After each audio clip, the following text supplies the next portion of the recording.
जय जगन्नाथ सांग मैंने आउ एक सुंदर वीडियो को आपको स्वागत करुच्ची गाँ टोका संतोष।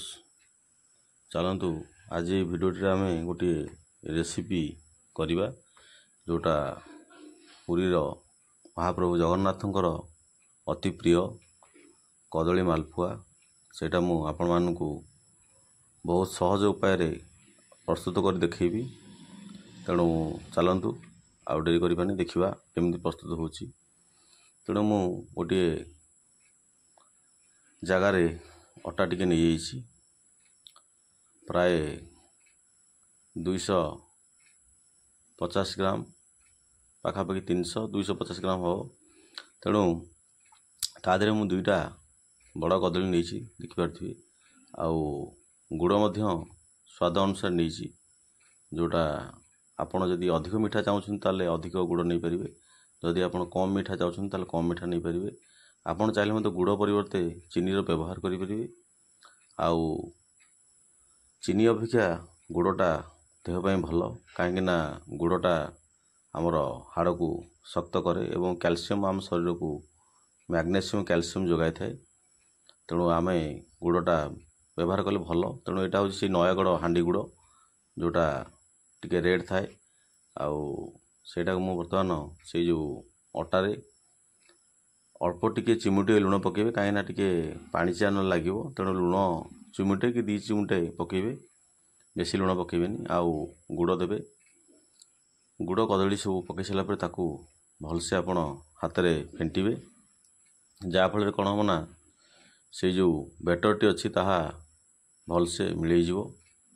आउ बेसी पानिया करें कहीं बेसी पानिया कले यहाँ अधिक तेल आवश्यक होता है। जेहेतु आम घरे प्रस्तुत करुचे तेणु तेल तो आम कम यूज करिया ना कहीं आम दुकान तो नुहे जे आम अधिक तेल रे बा से जो मालपुआ जो भाया जो तापी जो चटका कड़ई थाए जार तलटा सामान थाए से कड़े व्यवहार कराए। तेणु से कड़ी तो आम पाखे ना, तेणु जहाँ अच्छे आम से व्यवहार करवा।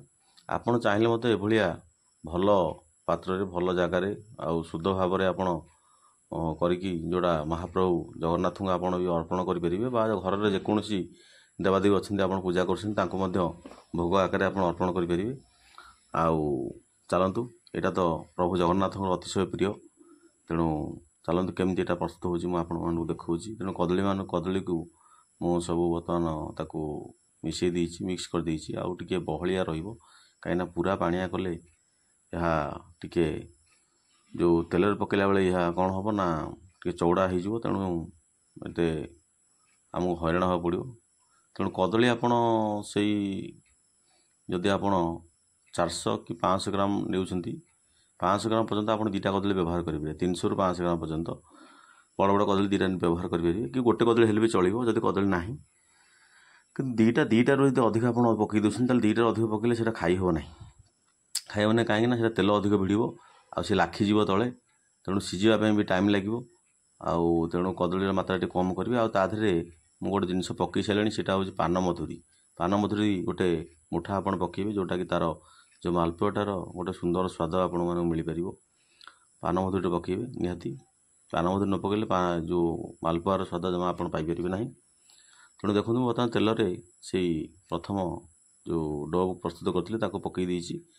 आ पकईला गोटे आप देखिए तो गोटे मुझे कहीं पकड़ ना गोटे पकड़ कारण तेलटा पाची कि न पाची गरम हो कि नहीं ताहा टिके देखा पड़ो। तेणु गोटे पकईला जना पड़ो आपर आम जहाँ अधिक पकईवा। तेणु गोटे पकईदे बर्तमान देखूँ सी बर्तमान टिके लाल अंश हो गला। आउ यह गोटे भल आप खाइबे जानवे प्रकृत में गाँ टोका गोटे रेसिपी कला कि बढ़िया रेसिपी जोटा खाइले बहुत टेस्ट लगे। आउ आपड़ जदि सांगे सांगे गरम गरम प्रस्तुत कर खाऊँ भल लगे। आठू अधिक भल लगे जब बासी आप रखी दौरान राति प्रस्तुत करटा को आप सकाଳେ खाइबे देखिए से 2 गुण स्वाद लगे। तेणु देखिपे यहाँ 3टा मुझे बर्तमान पकईली। तेणु आपण हाई आँच रे आपण यहाँ प्रस्तुत करेंगे कहीं हाई आँच रे प्रस्तुत न कले यहाँ कौन हम ना टिके टाइम लगे कम आँच रे प्रस्तुत कले। तेणु जदि पोड़ी जाऊँ आँचटा टिके कमई देवे, अल्प देवे, मीडियम देवे। ଆଉ କେଉଁଠି ଯଦି ଲୋ ଦରକାର ହୁଏ ଲୋ ଦେବେ, କିନ୍ତୁ ହାଇରେ ଦେବେ। ଯେତେବେଳେ ପକି ସାରିବେ ଓଲଟା ପାଲଟା କରିବେ ସେତେବେଳେ ଟିକେ ହାଇ ଦେବେ। ହାଇ ଦେଲେ ହିଁ ସିଏ ପାଚିବ, ନହେଲେ ବହୁତ ସମୟ ଲାଗିଯିବ। ତେଣୁ ଏଇଟା ଦେଖିପାରୁଥିବେ, ଏଇଟା ହେଉଛି କଦଳୀ ମାଲପୁଆ। ତେଣୁ ଇଏ ମୁଁ 3ଟା ପକେଇ ଦେଇଛି। ଆଉ ଶେଷରେ ଦେଖିବେ ଆପଣ କେତେ ସୁନ୍ଦର ଭାବରେ ଏଇଟା ପ୍ରସ୍ତୁତ ହୋଇଛି।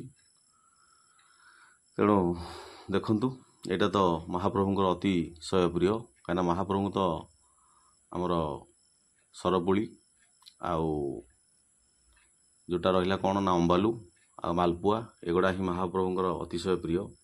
ତେଣୁ ସାଙ୍ଗମାନେ, ବର୍ତ୍ତମାନ ତ ଆମେ ଭିଡ଼ିଓର ଶେଷ ପର୍ଯ୍ୟାୟରେ ପହଞ୍ଚିଗଲୁଣୁ। ତେଣୁ ରଖୁଛି। ଆଉ ଭଲ ଲାଗିଲେ ଗାଁ ଟୋକା ସନ୍ତୋଷ ଚ୍ୟାନେଲଟିକୁ ନିହାତି ସବସ୍କ୍ରାଇବ୍ କରିବେ। ଆଉ ପୁଣି ଦେଖାହେବ ଆଉ ଗୋଟେ ସୁନ୍ଦର ଭିଡ଼ିଓରେ। ରଖୁଛି। ଜୟ ଜଗନ୍ନାଥ। ବର୍ତ୍ତମାନ ମାଲପୁଆ ଆମର ପ୍ରସ୍ତୁତ ହୋଇସାରିଛି। ସାଙ୍ଗମାନେ ଦେଖନ୍ତୁ କେତେ ସୁନ୍ଦର ଦେଖାଯାଉଛି। ଏହାକୁ ଆପଣ ତୁଳସୀ ଦେଇ ମହାପ୍ରଭୁ ଜଗନ୍ନାଥଙ୍କୁ ନିଶ୍ଚିତ ପ୍ରସ୍ତୁତ କରି ଭୋଗ ଲଗାଇ ପାରିବେ। ରଖୁଛି। ଜୟ ଜଗନ୍ନାଥ, ଜୟ ଜଗନ୍ନାଥ, ଜୟ ଜଗନ୍ନାଥ।